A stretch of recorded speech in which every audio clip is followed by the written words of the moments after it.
Okay, everyone, let's call this meeting to order. Today, let's see, this is the Assembly Budget and Finance Committee of the whole meeting. Today is July 18th, 2024. We're noticed from 12:10 to 1:10 p.m. We're also broadcasting on the phone, I believe, and recording. So let's start with introductions, then we'll move through our agenda. Mark Littlefield.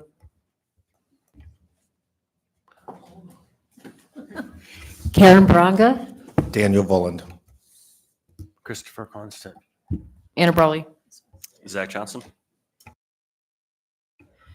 And then we do not currently have any members on the phone, but I will keep an eye out for that. And then we also have members of the administration here at the table, a couple folks in the back, and we will go ahead and get started. So I'll also note that we have today a lot of our usual updates. We may not have updates on every single one of these things, but we also anticipate that in August we'll have a more substantive agenda with some of the discussion items that have been that we've been briefed on before, but want to get some updates. So just to say that's kind of where we are today.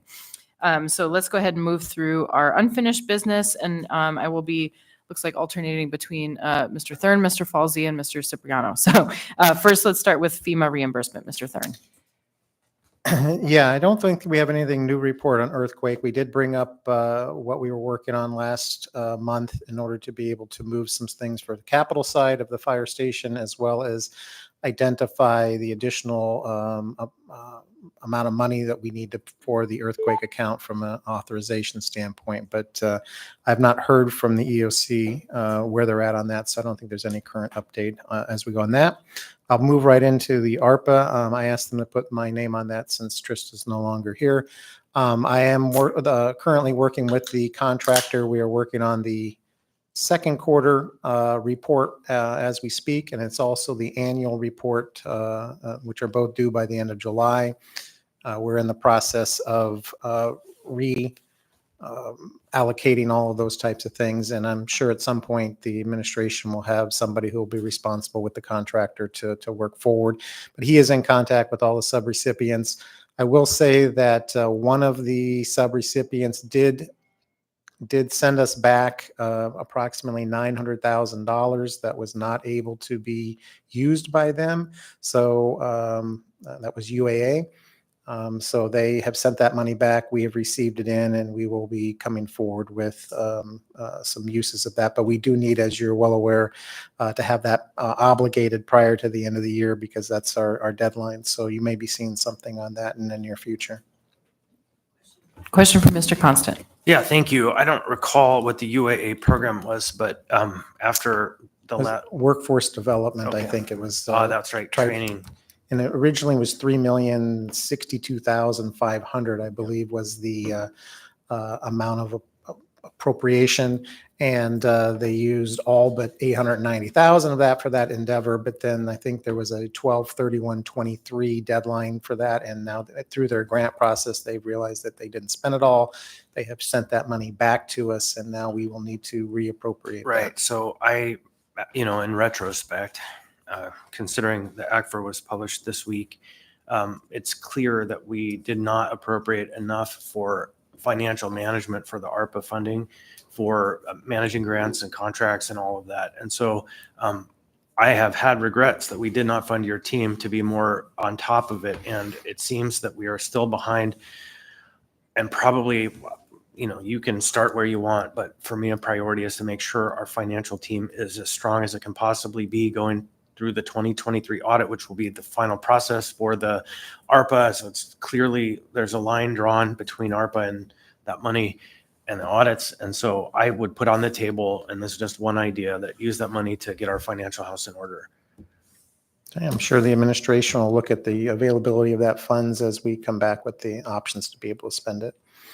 And there, I guess what this did do is it did show that there are ones that we might get money back from based upon not spending. I didn't anticipate anybody sending this money back. We did get money back for ERA funds from AHFC, so this is just another example of that. But at this particular point, we've gotten it back. The interesting thing will be, what if we get it back beyond 12/31 of this year? Because then it's I don't know how we can re-obligate it after the obligation date. So I'm hoping that that does not occur, but this one does meet the deadline, and I'm very confident that we can get it back through the assembly again prior to 12/31 and what we're going to reappropriate for. And I have a suggestion on that. Just thinking out loud again, is that we were allowed to use a payroll replacement project. And what I would do is create a kind of a bucket of payroll replacement dollars in the budget that aren't levied in taxes, but are available and ready to go so that they're done in 2024. Just there's a way to think through an obligation that would be just a bucket that would catch those and then be immediately used for that allowed expense that we know we're already have the expense. So Okay. just thoughts Well, out loud. I think we can certainly take that into consideration. And just as a reminder, we do have a contractor, and that contractor has been already funded through what we think will be the end of the review process. So there's no belief there's any additional money needing to be reappropriated for that contractor at this point in time. Go ahead, Mr. Falsey. And just to react, I think Alden would agree with this. I don't think there's going to be a problem obligating the funds if in fact we get them back from a recipient. The question is just what happens if a recipient doesn't give us the dollars until January 2025. So we maybe need to do some sort of proactive touch and say, folks are anticipating that they're going to get them, return some of those dollars. They should do it before the end of the year. And our internal dollars, because there is a revenue replacement of 16 million that's been kind of whittled down through reappropriations. Once we get that money, out there, once we hit the 12/31 date, we're going to want to make sure that that money is spent through those projects. And I know you've been doing a variety of things with the prior administration to find out what was left and what's not being used and those kind of things. But we really, this fall, we need to really ensure whatever's left at that particular point, we're good with. The end of the first quarter, I haven't gotten the second quarter yet, but we had like 6.5 million that had not been spent yet internally. So I'm sure we've spent another $1 million or $2 million of that. So we're probably, in that $4 million range. But as we get closer to the 12/31 date, we're going to want to make sure with certainty that the remaining projects and opportunities that we have out there, that there's the full intention of that money will be used through the end of the duration. Yeah, thanks. And I want to also note that we were joined by Mr. Rivera at about 12:13, and we were also joined by Mr. Perez Verdilla at 12:19. Any other questions from members on this? Okay. And then just a quick comment on the next one for ML&P. Sorry, I just wanted to, sorry, before we move on, I just want to make a comment. I like the ideas that Mr. Constant brought up as far as use of the funds. I also want to note that if the original intent of that particular funding to UAA was for workforce and training, and I know there's a lot of internal needs, we're having a lot of conversations about workforce recruitment and retention. So I just, as another idea to put on the table to consider is maybe there's a mix of funding, or maybe there's multiple things. So that would be another, I think, in line with its original intent.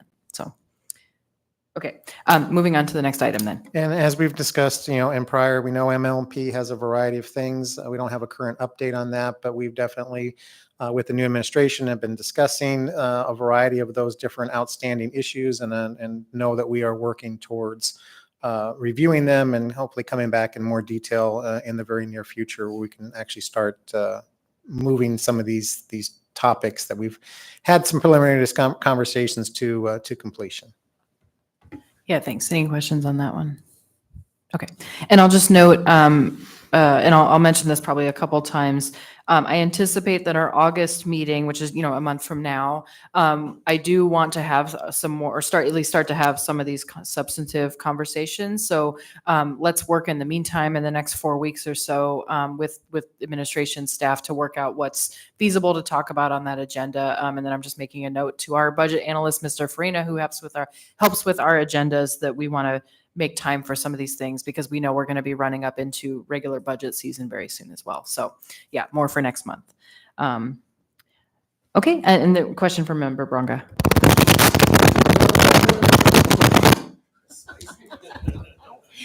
I'm 2 for 2. Magnetic. Matthew, we need to get new mics. I'm sorry, I was a little slow on your ARPA grant. I just am thinking about, and I don't even know if money can go this way, but the east side was significantly hit by the governor with projects that were brought forward. And So as we're thinking about what to do with that, it would be nice to consider what we lost from the governor. And one of the things I'm thinking of is the people mover or the transit center that was considered for Muldoon area. I don't know if it could be routed that way or not, but I appreciate it. Well, it's a good thing to have. At least we have some money that we can make some choices with. But I did feel like it was important for you to know that the money did come back, and we need to find a new place for that to go. So maybe I'll suggest if members, especially folks also who are not here today, maybe listening to the recording, if you have ideas, maybe for now, send them to, I don't know if Mr. Thurn or Mr. Falsey or both, because I think we're moving into this new mode where we assembly members should also feel more comfortable that we that we can share ideas and we can work through them, right, and get things into the hopper, as opposed to us feeling like we have to just go draft something ourselves and then run off in our own direction, right? So I think to the extent that these guys, their job will be to bring us back some options for consideration. If you have ideas, please feel free to share them with those guys, and then we can talk about it more in the future. And just so you know, I've had one or two of some members ask me about the two lawsuit kind of a thing, ones that are out there. I'm really not I'm more the finance type person. So if there are people who have questions about those two ones, I would probably defer them either to Bill or to the legal department, because I'm not really involved in the status of those two things that are going on, nor do I have any knowledge of whether there'll ever be any money coming back similar to what happened on here. So I don't have access to that. Okay, thank you very much. Then let's move on to new business. Do we happen to have our Budget Advisory Commission on the commission chair on the phone? I don't see him in the room. So our chair currently is Mr. Matthew Harvey. He is one of the members that I think was approved in the last year or so. I think they changed leadership back in June. And I'll just briefly state, I attended their meeting last week. I or my co-chair, Member Zalatel, give updates to them regularly. So I gave them updates on some of the big picture things we're discussing, the fact that there's multiple or there's the sales tax proposal out there coming from another group that they might be interested in. I mentioned alcohol tax discussions and marijuana tax discussions. So I gave them a lot of kind of ideas of where they could kind of dig in and explore. And again, if members are interested, you can also reach out to the BAC and ask to sit in on their meeting, their public meeting, so anybody can go. But also, if you would like to run an idea by them, you're welcome to do that. So just a note, and I followed up with our chair before this meeting. I will do that again, just so he knows that this is part of his responsibilities, or if he can send a written report. So moving on to the next item, MOA Trust Fund Board. I don't know if we have an update on that one, but Mr. Thurn. I do. Mr. Slivka apologized for not being here today. One thing he wanted me to pass on is that, if you remember, half the dividend was supposed to be given to the municipality in the month of June in accordance with our guidelines. And he wanted to let everyone know that money, I think it was like $8.1 million and so forth, has been distributed from the MOA trust to the municipality. And then the other half of that will be delivered before December 15th. So he wanted to do that. I think that we've got a meeting scheduled next month, and they'll probably continue on that path of their normal course of business at that point in time. Okay, any questions on that? Okay, then we will move on to our next items. We have a new name on the agenda here, Mr. Falsey, our Chief Administrative Officer, acting, I understand. If you can give us an update on the budget to actuals and, go ahead. Thank you. Yes, I'm happy to do that. Bill Falsey, Chief Administrative Officer, sort of pinch hitting today for the future to becoming OMB Director. I'm hopeful that we'll actually have some public announcements about our OMB Director even today, and I anticipate their arrival as of Monday. I think I'm very happy, and I hope you will be happy as well. Sorry to interrupt. I don't think we have print copies of this document, and I don't know if they've been distributed on to our members on the phone, but maybe we can do that while you're speaking. Yeah, I apologize for that. I will have to enlist Mr. Farina's assistance on the email jockeying and the posting. if we can scroll to this first page, I've come to understand that we may not have presented budgets to actuals to you in a bit. If that is true, then I'll give a little bit of extra color commentary. This is a standard form that should be going to the assembly pretty regularly, and certainly that is our aim. The top line version of this budget to actuals is that this represents a snapshot where we are halfway through the year and we are 47% spent in general government overall. So that sounds pretty good. Maybe we're running a little to the good, to the positive. Maybe we'll have some good news at the end of the year. However, I will exercise urge some caution. So there are some departments that look very good. We go all the way to the very end. The convention center reserve is only 19% spent, but it will for sure be 100% spent or very close to 100%. What that is telling you is that the structure of the expenditures in several of these departments are not linear. So there is a big balloon payment that happens later in the year for the convention center payment. That works both ways. So that number looks artificially good right now if you're taking just a point in time count. By contrast, the mayor's office is ahead of, it's running hot. So the mayor's office on this chart is at 63% spent. But that is because the mayor's office has all the mayor's community grants in it, and those have all been awarded. So 91% of the mayor's non-labor is already out the door. That's not going to get worse as time goes on. They'll probably hit pretty close to 100% by the end of the year. And in fact, because we have the mayoral transition and not everybody's on board, their labor is probably going to run better in the short term. I saw a question from Mr. Constant.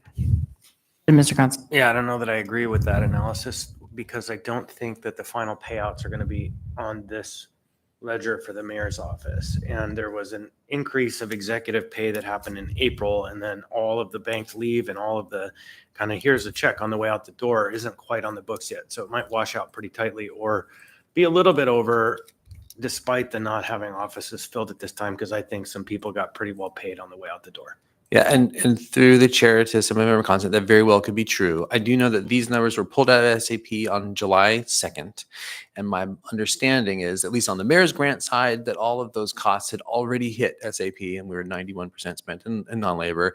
There's some probably washing on the labor side, and we'll see where it all goes. That Really last just pay period is July 8th, I think, or something like Yeah. that. And really, I'm just trying to give you a sort of a cautionary tale for what to make, how to read this and what to make of it. Really, it is a point in time snapshot, and it ultimately has to be overlaid with a management gloss where future manager Wint Pearson knows fire looks good right now, but there's always a leave cash out that happens at the end of the year, and they have to be anticipating that so that they can hit 100% of their budget or less. So one question that we have been batting around in OMB just in early days is there a way to make this report not just a right now, where are we at budget to actuals, but how do we feel about where we are right now, what that portends for the end of the year? That's not easy because you really have to know each of these departments' stories. But it may well be that the overall aggregate shape of our spend is either close to linear or predictable, that year after year, it has a very known shape. And if that's the case, we'll try to come to you with some better information. This will go to the assembly. It's on the, I think, the next assembly agenda packet. I can't remember if I pushed it through on base recently or not, but it's coming soon. And you will see that we are required by code to give an explanation for whenever things are high or low by 5%. And so you'll see a little color commentary in that memorandum, and that's all coming to you. I know that some of our members haven't actually seen this or are just digesting it by looking at it on the board now. If there are particular questions, I can try to field them. I will confess, I probably won't know the answers right now. Yeah, thank you. And I'll just note, I do know that it was emailed out to members, and then we're getting print copies brought down. So, just you can follow up if you have questions there. Go ahead, Mr. Constant. Yeah, often in finance, when you see a balance sheet, you'll see year over year. And so what you just suggested is there might be a kind of a shape that happens over the years. And so there might be a way to demonstrate. It could be just another page. Could be, I don't think inline would work. It'd be too many numbers on a page, but show kind of what's the average spend at this time for this department for the last 5 years. You would get to a place where at some point the averages would be right on the money. Yeah, and of course that's a tricky exercise too because the budgets are changing every year, right? Sometimes fire got more, sometimes it got less, and so it's not static. But all that is to say, we're trying to build as best a mousetrap as we can, so we'll see what we can come up with. I think that's all I know to say on budget to actuals. This document that everyone receives is 13 pages long, and if you navigate to page 5, you also have the current budget to actuals for the Alcoholic Beverage Retail Sales Tax Fund. And I think I know only to say that we have provided that to you. If there are questions, I'll have to take them away. Okay, any questions from members? Okay. Yeah, I think we'll just note that these are available, and of course, they, like as you said, there's snapshots in time. I think maybe again for the August meeting, when you guys have a better handle on things, maybe if there's anything that you want to highlight more specifically, we can talk about it then. I do want to make one note about overtime. I'm looking at page 3, not a specific question, but just to say that there is an overtime report there, and there are big percentage numbers, but I also want to acknowledge that I believe some departments have more kind of built-in assumptions about overtime, and other departments have been probably overworked, right? And as a result of short staffing. And I know in the past there's been discussions about kind of, how do we minimize overtime? But I just want to also put some more color on that comment, which is not that we're just minimizing overtime or that we're punishing departments that have overtime, but just the acknowledgement that that could reflect the low staffing that we also know about, right? So, and for example, as you mentioned, fire, I know in the past there's been kind of this different treatment of fire overtime as being a bad thing and police overtime as being an assumed thing that always happens. And to me, that is not an equitable or fair assumption, right? And so I just want to note that overtime sheet is in there. Maybe we can unpack that at a future meeting. And if I can follow up on that, that's exactly right. And I think there are some departments, here too, every department has its own story. The fire has this particular way of doing leave bank or leave selections, which always results in a structural overtime. Those are different from the way the police department runs. But to your point, this is also, yes, pointing to some departments that are suffering from acute vacancies, and that's showing up in a high level of overtime. It's also pointing the way to some opportunities, because it is not as though those vacancies are always savings. Sometimes they end up costing us more. And if we could figure out how to move them out of, for instance, forced overtime for bus drivers to more bus drivers, we may all be better off. So thank you for drawing attention to this third page. Thanks. And then last comment, just a request again for next meeting. It has been a while since we've heard the specific number of our fund balance of alcohol tax, and I would like an answer to that, but I do not need it today. I just want to, again, make sure that we have that because I think that's been a moving target and was a point of confusion during our budget revision process. So any other comments or questions? Go ahead, Member Ranga. At some point, I don't think this is the venue, but I don't really understand the process that if there's extra alcohol tax funds, am I supposed to be looking somewhere to see that happens, or is this announced somewhere that there's some extra funding? I'm just not, I don't have a handle on the alcohol tax. So is that something Kim Rash would help with, or? I'll briefly answer and then I'll turn it over to Bill. I think in general, the situation for the last few years has been alcohol tax gets fully budgeted and then it doesn't get fully spent. And so by the end of the year, we end up with a big chunk of money. And then a lot of that money has been reappropriated to things like shelter, housing, other priorities.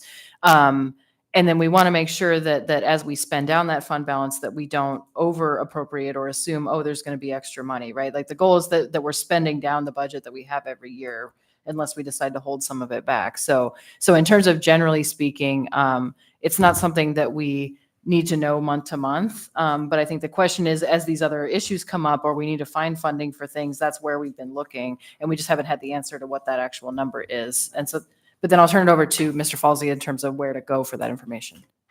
Oh, I think that was exactly right. I think it'll be some combination of our future OMB director and chief fiscal officer. Yeah, so this report, when it comes regularly, can provide us insight into what we believe was available, especially when you take this report right here that has like the to-date how much we've raised, so it helps you understand what's in the alcohol tax account. This report helps you understand what we're actually spending.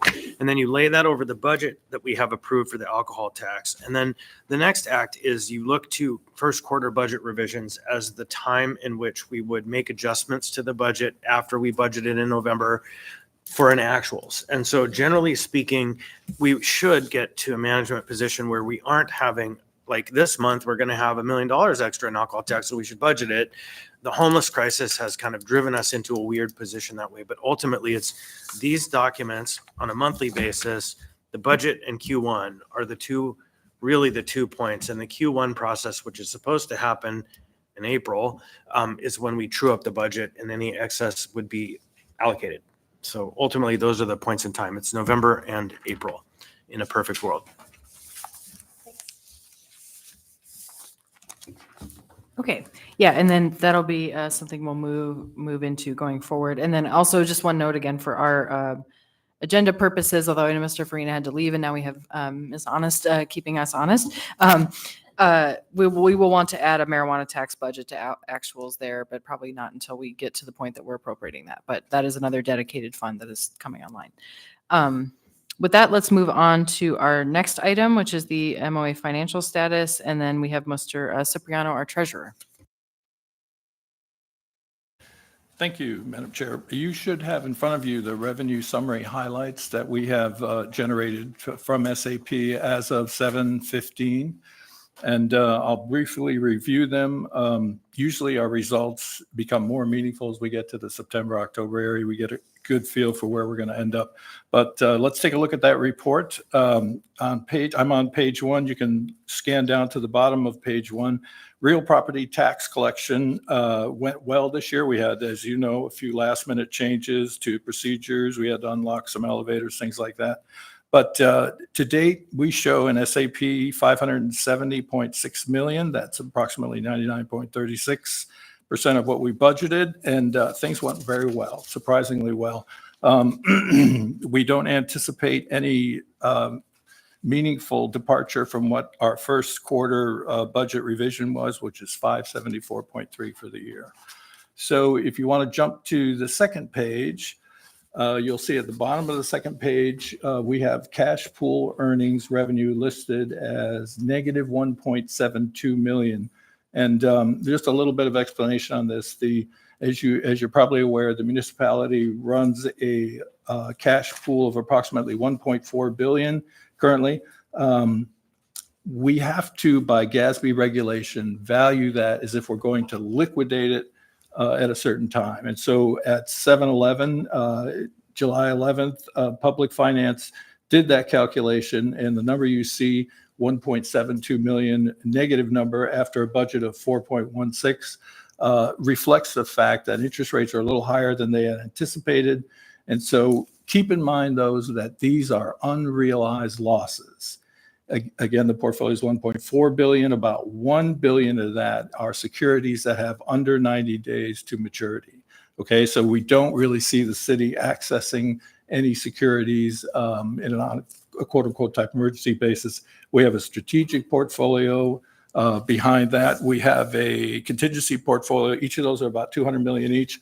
So that number really doesn't mean a lot. It isn't in SAP, which is why you see the NA there. It's because it's not applicable.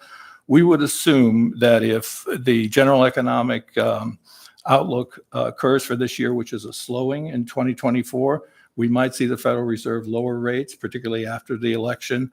And when you bump down rates, say even a quarter of a point, you could see that number reverse, and we could be looking at, probably 2 million to the positive, but we still like the 4.16 estimate that we have from Public Finance. So although we're showing negative 1.72, please remember the methodology used to get that number.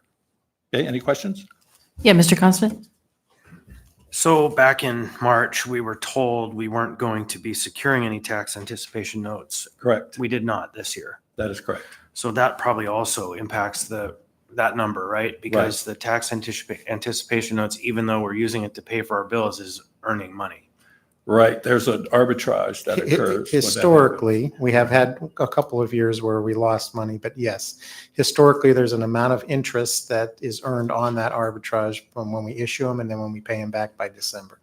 Right. So some portion of that number would also be a loss of revenue based on a decision that was made not to seek tax anticipation notes for whatever reason that might have been. That would be Because we great. have lots of liquidity, as he just mentioned, that we do not need to take out a loan and risk the markets changing on us at that point in time. And interest rate recalculations based on, market agencies coming in and saying your house is not in order. But now it is. We wanted to get our financials done as well. Okay.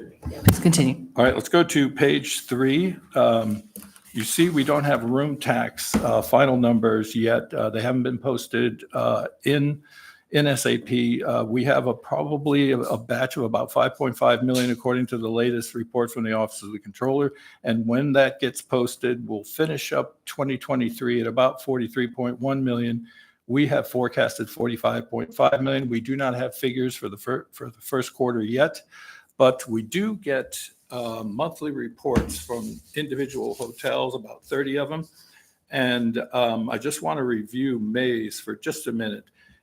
We have been significantly higher in revenue year to year since the recovery from COVID. But in May, for the first time, we have seen about a 5% drop in anticipated tax revenue from our major hotels.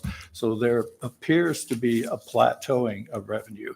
So the way the year has progressed, we're seeing kind of more of a spread out, more even revenue in the first quarter. We seem to be picking up more in the winter season now, but the May figures lead us to believe that that 45.5 million could be in jeopardy as the year goes on. When we get to September, October, November season, we'll of course have a better feel for that. But it was a better winter, spring season than we thought, and it looks like we're plateauing a little bit as the year goes on. If you look at the press and some of the trade journals, they talk about 2024 could be record travel internationally and nationwide. We'll have to wait and see how that pans out here for Alaska travel. So we don't have any rental vehicle tax numbers yet in the first quarter. We're looking for the controllers to get up to speed here. We look at the cash flow and the projected revenue, but before it gets into SAP, the controllers are the final check on that. So if you want to go to page 4 with me. Actually, Yes. before we move on from this page, question for Mr. Poland. Thank you. So I know we've discussed in the past short-term rentals contributing to the room tax. And, my understanding is there's some proprietary information, contractual information that can't be shared, the amount for each platform. However, I think we did decide previously that we're able to know essentially what information is coming broadly from short-term rentals as a whole. Is it possible on this report to have that breakdown, hotels versus short-term rentals going forward? And you don't have to answer today, but I Sure. think I would be interested in that because it's a question that often arises from constituents. And I think, examining that as a trade-off in the future, if we do decide to restrict them in some regard, knowing how that might impact and being able to relay that trade-off to constituents could be pretty important. Based on the information we receive from the platform, I would say yes, that information, the data is available, that we'd have to take a hard look at, how much of that data is proprietary.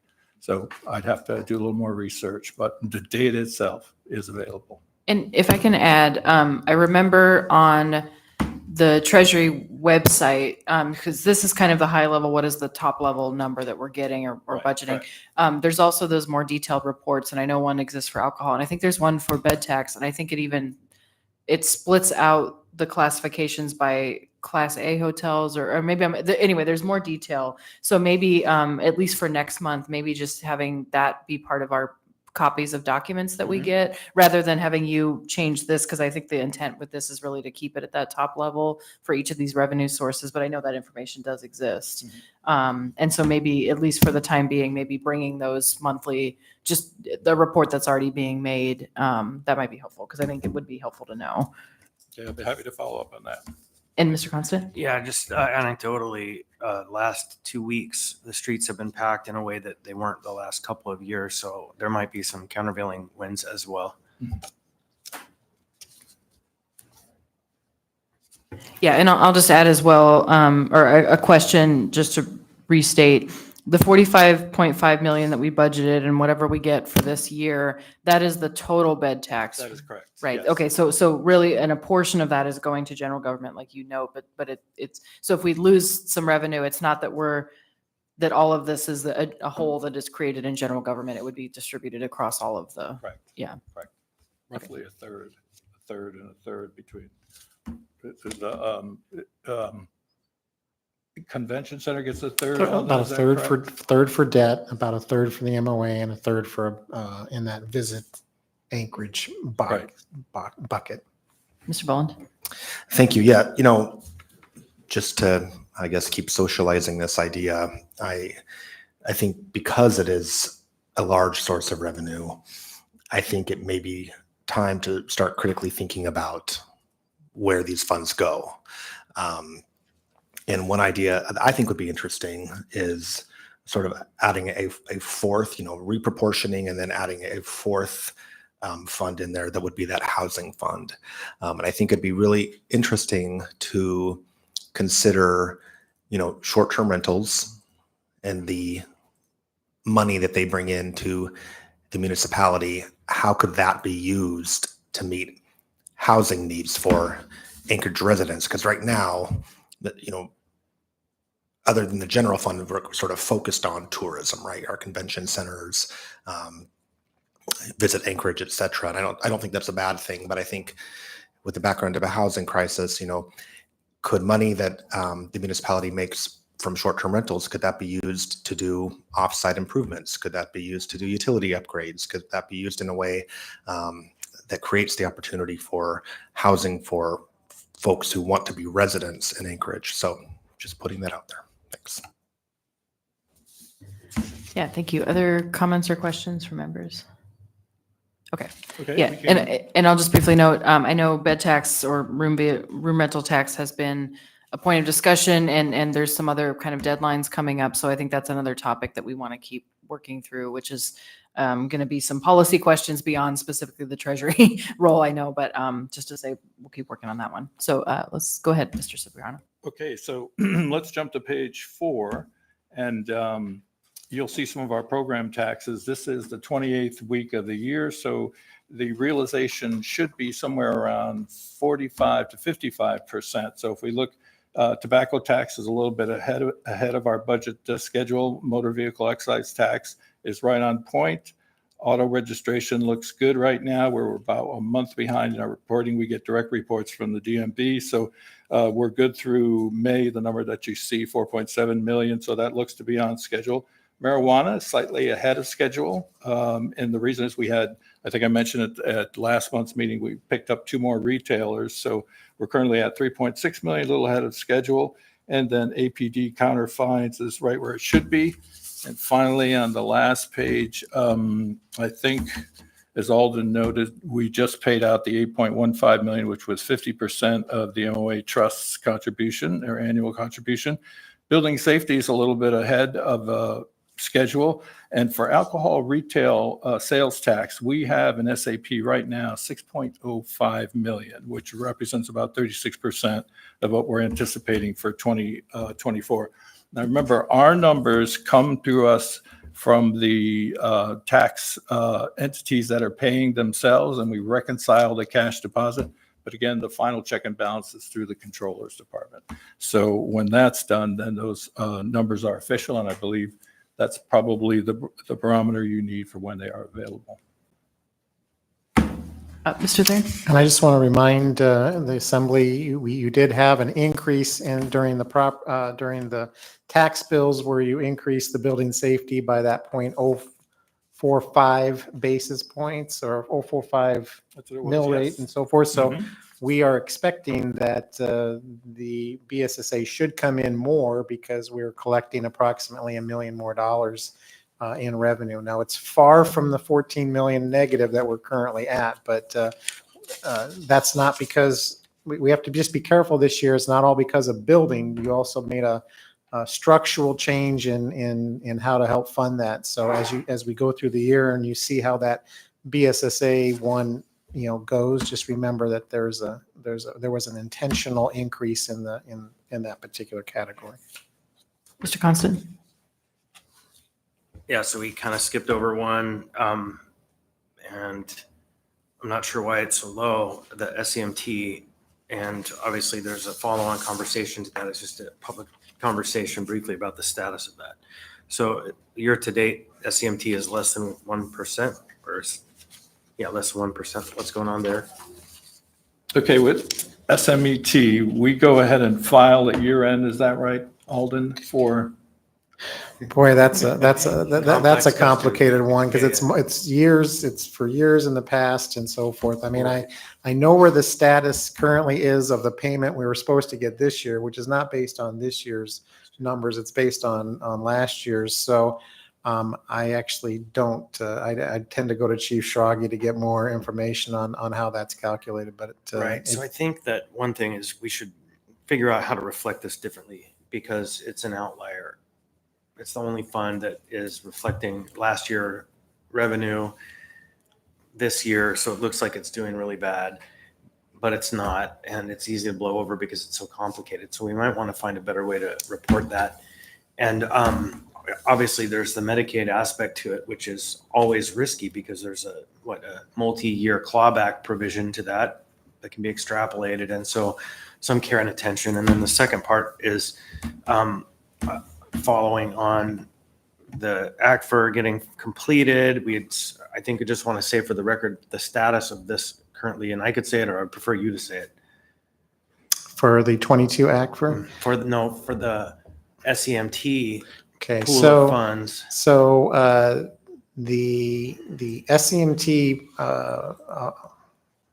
application period was extended and extended and extended. They were given an extension through March 31st of this year to be able to file for, I think it's the 23 money. If it's not 23, it's 22, but there's quite a bit of lag there. So the department, fire department did submit their application with a draft version of the 22 ACFR in advance of their March 31st deadline to be able to do that. In accordance in my conversation with the chief, the State Department has been using that information as they go through and continue to process the payment and review of that. However, we were responsible still to provide them with the actual 22 issued ACFR once it came out. So on Monday, they were the third entity that got the emails, and the chief forwarded that on to the state. In looking at the numbers that we were in the draft and versus the numbers that were in the final, the numbers did not change. So I believe that the amount of effort the state had taken to that point was good. They're just obviously waiting for that. They do, however, have, I think it's 2 quarters to be able to ultimately issue payment from when we give the final issued ACFR. So that technically means we could get this money in the first quarter of or first month in January. That's really not what we want. We really need them to give us the money in the 24 year because of our budget.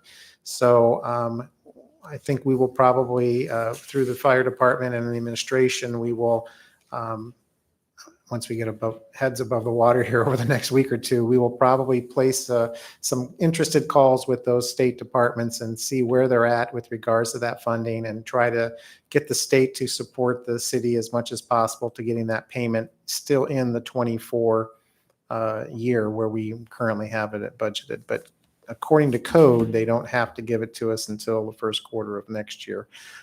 We never lose the money on this. It's just how long it takes for us to be able to get it is kind of dependent upon the finances. So that is currently the update on SEMT. I will say it is something that we definitely need to have on our radar. We do need that money in 24, and we're hoping that the state will provide some additional relief to the city by having that payment ultimately get delivered to us this year. Just the final, I reiterate, good news. The draft information we sent in March is exactly the same as the audited numbers we sent them in July, which bodes well. And they use certain schedules, and those schedules were pretty much locked in at that particular point in time. And the main reason why we kept going so long was on the grant side, the grant related side. So, but however, we're obviously already late on delivering it for 23 because the SCMT has a state statute that actually will never work for us because of the way that their fiscal year is and ours. So I think we're actually even late on our 23, which we haven't even started yet. But yeah, we're already supposed to be due for the SCMT thing. So it is a challenge with the reporting requirements for SCMT that we will never as a city meet, no matter, even if we were fully staffed and on time. Yeah, thank you. And I guess it's always a challenge to try to change anything at the state level, but if that's something that we want to add to our I already know, already long list of things to approach the state about changing. But that's something that's good to know. I'll also note on the Building Safety Service Area Fund, I appreciate the update. I think that is one that I think would be helpful to have, a more in-depth presentation, probably not August, but at a future time. Certainly know that we'll have an OMB director coming on, as you mentioned. So I'm not in a hurry on that one, but I think briefing members on that again, and also just where the result of our that tiny property tax assessment that was added on this year, kind of what that did to that deficit, and then what our options are going forward, and how much we prioritize this in the 25 budget to increase. All of those questions we can dig into later, but wanted to put them on the table now. Okay, any other questions or comments on the revenue report? Okay, I'm not seeing any. I also know a couple of our members had to leave to get to the AMATS policy meeting, so they ducked out. And so I believe this brings us to the end of our agenda right now. I mentioned that we'll have future conversations about the big budget topics coming up next into the 2025 budget season. Then, of course, our legislative priorities, which intersect with the budget. So no updates there, but those are always on our agenda.